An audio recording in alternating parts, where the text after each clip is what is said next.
Greetings, heroes, and welcome to another exciting episode of Ask SHAMS. I'm SHAMS.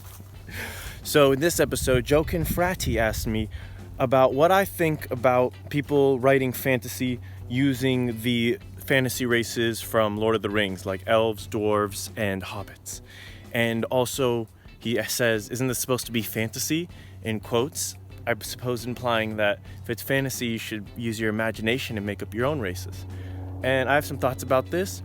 I think I have some interesting points on why it's good to use the fantasy races that are already established, but also some points on if you want to make your own fantasy race, what you should do to make sure that it's a truly memorable race and not just like a human with blue skin. And in addition, I have a little extra tip at the end from the relating to the first episode of Ask Shams about it's like my meditation supercharging tip, and I forgot to mention in the first episode. So the thing about the Tolkienian fantasy races, elves, dwarves, and hobbits, which halflings and gnomes or whatever, they made it into the Dungeons and Dragons, and it's kind of stuck in the fantasy world since then.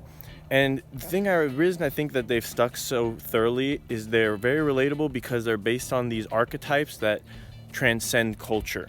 So the elves are like the perfect human. They're basically based on the idea of like, what if people were perfect? And the dwarves are based on the industrious archetype of people kind of more down to earth and practical, while elves are lofty in their thoughts and goals and attitudes. Dwarves are very down to earth, practical, and not very like philosophical. You know, they're almost like the opposite. So they counter each other well. And then you have the halflings and the hobbits, which are basically like the children, the archetype of the childlike nature. I'm going to switch my hands. Oh no, just like that. It's good. The childlike nature of humanity. So, because they're based on these archetypes that are deeply understood there, and also because they have a history in fantasy, you don't have to explain what an elf is when an elf shows up. People already, presumably will know that, maybe give a little bit of detail, but there's all this background history that you get to include in your fantasy novel or world, whatever world you're building. But you don't have to do the work of explaining it. Now, if you want to make your own fantasy characters, I think the thing to think about is to base them on an archetype. Oh, and I also wanted to mention the orcs from Lord of the Rings. They're based on like the rage and the kind of primal nature within us, and also like anger and stuff. Like basically the dark side. They're the dark side of humanity. So it's easy to understand them, and it's easy to make them an enemy. So yeah, when you're creating your own races, just think of an archetype that's true of all humans, regardless of culture, something that we all share.